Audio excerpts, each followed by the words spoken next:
आज हम अथर्ववेद से फाइनेंस की शिक्षा ग्रहण करेंगे कि अथर्ववेद में फाइनेंस मतलब पैसों से संबंधित कौन सी बातें कही गई है, बिजनेस कैसे करना चाहिए, कैसे लोगों से संपर्क करना चाहिए, इन सब पे अथर्ववेद में विस्तार से बात किया गया है। और आज हमने अपनी चर्चा का आधार इसी को बनाया है। नमस्कार, शीतल हैप्पीनेस क्लब में आपका स्वागत है।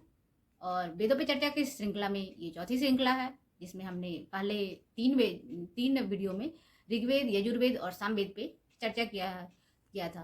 और उससे हम क्या लाइफ लेसन ले सकते हैं, इसमें हमने उस पर विस्तार से बात किया था। अगर आपने वो वीडियो नहीं देखी है तो डिस्क्रिप्शन बॉक्स में उसके लिंक हैं, प्लीज़ उसे एक बार जाके ज़रूर देखें। जैसे आप यजुर्वेद में हमने चर्चा किया था कि आप कैसे लाइफ लेसन ले सकते हैं, अपने रिलेशनशिप को कैसे रिपेयर कर सकते हैं, अपने खुद को आज हम स्पेशल पैसों पे बात करेंगे, जिसमें अथर्ववेद कहता है कि पैसे बहुत ज़्यादा अगर हम पैसा कमाना चाहते हैं तो हमें किसी एक सोर्स पे डिपेंड नहीं होना चाहिए। जैसे उस प्राचीन काल में उसने एग्रीकल्चर और पशुपालन की बात की थी, जिसका कि विस्तार रूप कई जगह पे आपको देखने को भी मिल जाता है। जिसमें पशुपालन, कृषि, मुर्गी पालन, मधुमक्खी पालन, मछली पालन जैसे व्यवसाय लोग एक साथ करते हैं। तो एक तरफ वो लोग जो केवल खेती करते हैं तो उन्हें पैसों की हाय तौबा उनके घर में रहेगी, और एक लोग जो खेती के साथ अगर चार काम से जुड़े हुए काम और करेंगे तो वो बहुत ज़्यादा सुखी संपन्न और एक नौकरी से ज़्यादा पैसे कमा सकते हैं। परंतु लोगों के पास स्किल नहीं है, कहेंगे पूंजी का अभाव है, बट बहुत सारी चीज़ें कहेंगे। बट सलाह दिया गया है अथर्ववेद में कि आप ये एक काम पे डिपेंड ना रहें, कई सारे काम एक साथ करें। और साथ ही धरती को माँ के समान माना गया है, और धरती माँ चूँकि सबका पालन पोषण करती है। संसार में जितने तरह के धन धान्य हैं, चाहे वो खाने पीने को लेकर हो, चाहे वो कोई मेटल हो, जो भी चीज़ें हैं, सोना चांदी, लोहा, एल्युमिनियम, सबका जो रॉ मटेरियल है वो धरती के पास ही है। तो अथर्ववेद में ये प्रार्थना किया गया है कि हे धरती माँ, तुम सबको धन धान्य से पूर्ण करने वाली हो, तुम समस्त दौलत की खान हो, तो मुझे संपन्नता प्रदान करो। और यदि हम खुद भी अपने जीवन में ये इस चीज़ को लागू करें कि जैसे हम जमीन बिस्तर से उतरते हैं तो ज़मीन को उतर के, एक पुराना कल्चर था कि ज़मीन को छू के उसको ऐसे करके ऐसे प्रणाम करना, तो है कि हम धरती को वो आदर दे रहे हैं। तो जब हम धरती को आदर देंगे तो धरती भी हमें आदर देगी। एक तो आप बिजनेस करिए, और बिजनेस में अपने जैसे लोगों से कहते हैं कि अगर आप जिस फील्ड में भी आप अच्छा करना चाहते हैं, बहुत अच्छा करना चाहते हैं, तो उस फील्ड में बहुत सारे लोग काम कर रहे हैं, काम कर चुके हैं। तो आज के समय तो उनके वीडियो के थ्रू हम उन तक उनके कनेक्ट में रह सकते हैं। हम उनसे उनकी किताबें भी पढ़कर, इनफैक्ट एक किसान है तो इंडिया के ना सही, जैसे अमेरिका में खेती पे बहुत ज़्यादा रिसर्च हुआ है, और जापान में भी पर कैपिटा पर प्रति हेक्टेयर जो उत्पादन है वो जापान और अमेरिका में बहुत बहुत ज़्यादा है। अगर उतना हमारे यहाँ हो जाए तो हमारे किसान गरीब नहीं रहेंगे। तो हर कोई आदमी अपने फील्ड के जो एक्सपर्ट हैं उनकी किताबों से हम कनेक्ट हो सकते हैं। कनेक्ट होने से होता है कि उन्होंने क्या, वो अपने लाइफ में क्या सोचते थे, किस तरह का उन्होंने स्ट्रगल किया, उससे हम बहुत सारी चीज़ें सीखते हैं। तो जैसे मुझे बुक पढ़ना और बुक सुनना पसंद है, फिर मैं वहाँ से कंटेंट निकाल के और ये वीडियो में पुट करती हूँ। आपने पैसे कमाने के और तरीके, उसमें अथर्ववेद में जुआ की भी बात की गई है कि वो भी एक तरीका था उस ज़माने में पैसे कमाने का। लेकिन उसमें वो लोगों को सावधान किया गया था कि अगर आप इमोशन पे कंट्रोल नहीं कर पा रहे हो, एक ही जगह एक ही साथ पूरे पैसे नहीं लगा दो, तो उसकी तुलना में थोड़ा बहुत कहीं ना कहीं वैसा तो नहीं है, बट वो अलग चीज़ है। लेकिन उस तरह के जो नुकसान के कारण ही शेयर बाज़ार को भी गैम्बलिंग भी कह देते हैं कुछ लोग। तो शेयर बाज़ार में होता है कि अगर आप अपना सब कुछ रिस्क मैनेजमेंट, अपना इमोशन मैनेजमेंट, हर चीज़ अगर आप सही से कर पाते हो तो आप उसमें बहुत अच्छे पैसे भी बना ले सकते हो। लोग 10-10, 20-20 लाख रुपए एक दिन का भी बना लेते हैं। जो नए लोग हैं वो 200, 400, 200, 300 बना सकते हैं। तो वो जिसके पास जितना पैसा है, अगर 500 रुपये का है और 500 रुपये में हमने ख़रीदा, तो ख़रीदने का तो चार्ज नहीं होता, बट बेचने का अगर 30 रुपये शेयर का चार्ज होता है, तो उस हिसाब से फिर उसको बेचते हैं। तो इस तरह करके प्रॉफिट निकालते हैं। तो मतलब है कि अगर हम अपना ये रिस्क वगैरह मैनेज कर लें तो इससे भी हम पैसे, शेयर बाज़ार से भी अच्छे खासे पैसे बनाया जा सकता है। इसके अलावा है कि ठीक है, आप बहुत तरीके से बिजनेस से पैसे कमा सकते हैं। आप एग्रीकल्चर वाले एरिया से, आप जॉब से पैसे कमा रहे हैं, इतने सोर्स आपके हैं कि हर आदमी कोई ना कोई स्किल से पैसे कमा रहा है। तो उसके बाद है कि आपको सेविंग भी करना आना चाहिए।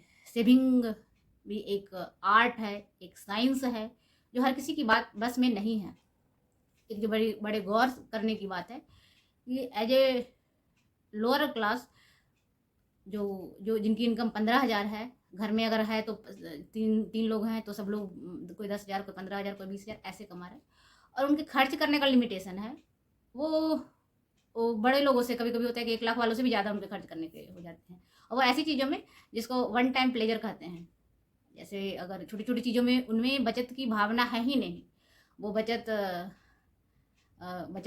जैसे हमारी जो खाना बनाने वाली है, हमने उनको प्रमोट किया, हम उनको बहुत प्रमोट करें कि आप सेविंग करिए, उस दिन के लिए सेविंग करिए कि जिस महीने में आप काम ना कर पाएँ 1 सप्ताह, तो आपका कोई सैलरी भी कट कर दे, तो ज़्यादा प्रॉब्लम नहीं होना चाहिए। तो सेविंग हमें इसलिए करना चाहिए।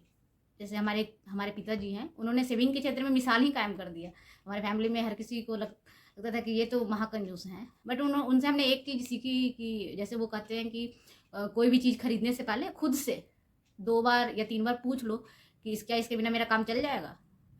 तो दो अगर कई बार पूछने के बाद भी अगर लगे कि नहीं इसके बिना तो काम नहीं चल सकता, तभी वो चीज़ें खरीदनी चाहिए। अगर अदरवाइज़ आप अगर अवॉइड करेंगे, तो आपकी सेविंग बढ़ेगी, और अगर आप उस सेविंग को दूसरी जगह पे लगा रहे हैं, आप जॉब भी कर रहे हैं, तो आप उस सेविंग को चाहे तो एफडी करेंगे, म्यूचुअल फंड में लगाएँगे या कहीं पे भी पैसे लगाएँगे, आपके पास जो एक सेविंग का एरिया है वो बढ़ेगा। तो ये हुआ कि आप पैसे को सेव कर सकते हैं, जितना ज़्यादा कर सकते हैं, जितना ज़्यादा क्या 20% तो कम से कम करना चाहिए। अब 10,000 का जिसकी अगर कमाने वाला है, तो वो ज़्यादा ना बचाए तो 2,000 तो बचा ही सकता है। लाख रुपए कमाने वाला है तो वो आदमी 30,000 या 40,000, 50,000 भी बचा सकते हैं। 30 या 40,000 तो बचा ही सकता है। तो इस तरह करके बचत करना है। और इसके अलावा जैसे एक एग्जांपल मुझे याद आ रहा है कि एक वारेन बफेट का हमने कहीं पे पढ़ा था कि वो भी जब अपने बच्चों को कोई चीज़ दिलाना होता है या खरीदना होता है, तो वे कहते हैं कि बच्चों को कि पहले आप खुद लिख के लाओ कि वो सामान तुम्हें क्यों चाहिए। इससे पता चलता है कि आप फिजूल खर्ची की आदत नहीं लगवा रहे हैं अपने बच्चों को। कई लोग या तो बच्चों को लगा देते हैं फिजूल खर्ची की आदत। फिजूल खर्ची का कोई लिमिटेशन नहीं होता है, आप फिजूल खर्ची की आदत लग जाएगी तो वो पैसे उसके पास रहेंगे 1 लाख रुपया, और वो सामान खरीदेगा 5 लाख रुपया का, और बाकी वो ईएमआई ही हमेशा भरते रहता है।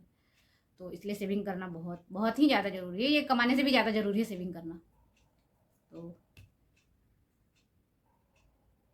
और जो लोग भी जॉब या बिजनेस कर रहे हैं, फ्यूचर को अपना देख कर, और जो भी उन्हें लगता है कि वो कर सकते हैं, ये करके वो पैसे कमा सकते हैं, तो उन्हें वो काम करना चाहिए।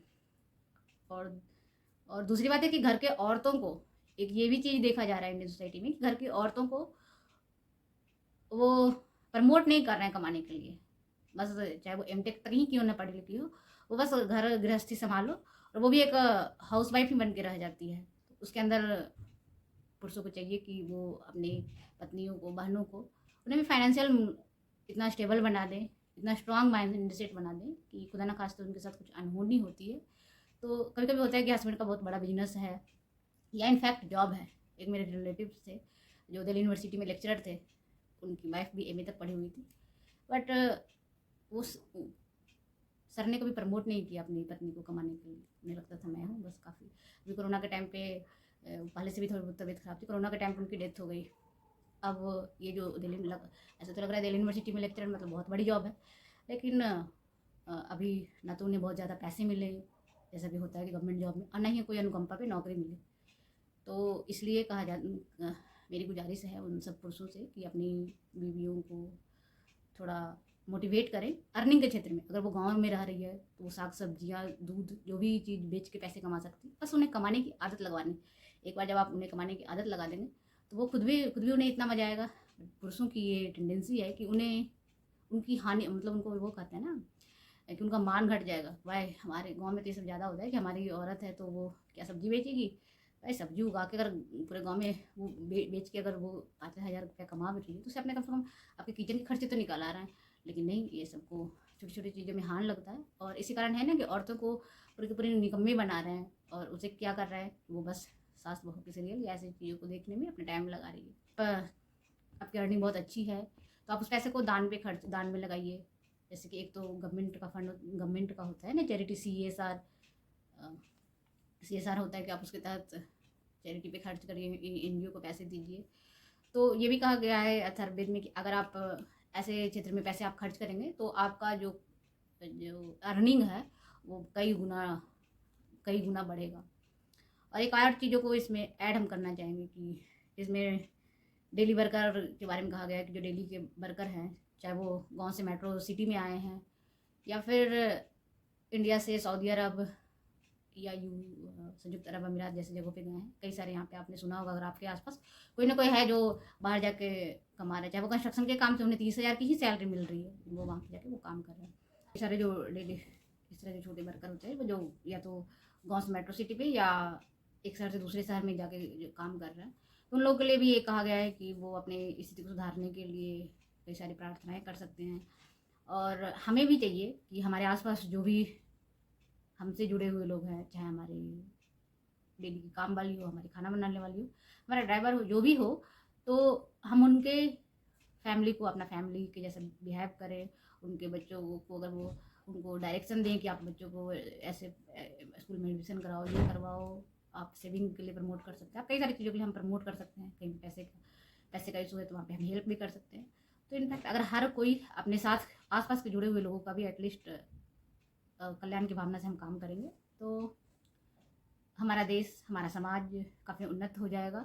जैसे अभी हम अपने पास के एक जो पुअर सोसाइटी है वहाँ पे गए, तो वहाँ पे लड़कियाँ 10वीं जो मुस्लिम कम्युनिटी की लड़कियाँ थी, तो वो 10वीं के बाद उनका पूरा का पूरा काम ही है कि घर गृहस्थी संभालने। वो स्कूल नहीं जा पाएंगे। क्यों नहीं जा पाएंगे? क्योंकि वो उनके माँ बाप है जो फ़ी नहीं भर पाएंगे 12th के, और अगर चले जाएंगे तो घर का काम कौन संभालेगा? क्योंकि उनकी माँ है जो घरों में जाके खाना बनाने का काम कर रही हैं, तो पूरा घर देखने, क्योंकि चार छोटे भाई भी हैं तो उनको अभी देखना है। तो एक तो जनसंख्या इनकी प्रॉब्लम है, और दूसरा है कि ये सब हम अपने आसपास के जो डेली वर्कर हैं उनको उनकी हेल्प कर सकते हैं। उनको जैसे मैंने उस लड़की को मोटिवेट किया कि नहीं, तुम्हें 12th में किसी भी तरह से एडमिशन ले लेना चाहिए, तो हम ये सब कर सकते हैं। पैसे की जगह हेल्प कर सकते हैं, मोटिवेशन के लेवल पे हेल्प कर सकते हैं। एक ये भी है कि अगर आपके पास बहुत सारे पैसे हो गए हैं तो आप फिर अय्यासी में या फिजूल खर्ची में मत लग जाइए। नहीं तो धन की जो गति होती है कि धन जिस गति से आया है, अगर आप वो गलत तरीके से अपने पैसे कमा के जमाएंगे तो वो गलत तरीके से खर्च भी हो जाएगा। इसलिए कहते हैं कि पैसे कमाइए तो दुआओं के साथ कमाइए। नहीं कि किसी का हाय और शराब लेकर पैसे आप घर में जमा कर रहे हैं तो वो फिर वो पैसे भी ना फिर आपके बीमारियों पे ही खर्च हो जाएंगे। जैसे मैं आपको इसका एग्जांपल दे सकती हूँ कि मेरे घर में हर कोई, इनफैक्ट मेरे फादर जो 65 ईयर के हैं, हर कोई स्वस्थ है, बिल्कुल स्वस्थ है। उन्हें कभी कभी थोड़ा बहुत डायबिटीज़ बढ़ भी जाता है, तो हमें उन्हें फास्टिंग करवा के उनका ठीक कर रहे हैं। नहीं कि आपको दवाई खिलाती, नहीं। हम जैसे मैं एकादशी का व्रत करती हूँ तो मैं अपने फादर को भी करवा रही हूँ। तो मैं इसका ये कहने का मतलब है कि आप पैसे का अगर सही तरीके से कमा रहे हैं, जैसे मेरे फादर जो बहुत ही धार्मिक प्रवृत्ति के थे, अब मतलब भाई वगैरह से भी किसी से का एक हक नहीं लेना, ठीक है, जो लेना है, अगर तुम किसी का हक ले भी रहे हो तो ले लो। अपने पैसे भी है देने वाले हैं, किसी से लेने वाले तो हैं नहीं। तो मैंने अपने घर में देखा है कि हर कोई इतना हेल्दी और हर कोई इतना स्वस्थ है, तो मैं भी यही प्रार्थना करती हूँ कि हर किसी का फैमिली, हर कोई स्वस्थ हो, हर कोई खुशहाल हो। सो अपनी इसी भावना के साथ हर कोई प्रगति करे, समाज का हर एक व्यक्ति धन धान्य से संपन्न हो, प्रेम संपन्नता और खुशी से संपन्न हो। इन्हीं सब बातों के साथ आइए हम अपनी वाणी को विराम देते हैं। थैंक यू, मुझे सुनने के लिए बहुत बहुत धन्यवाद।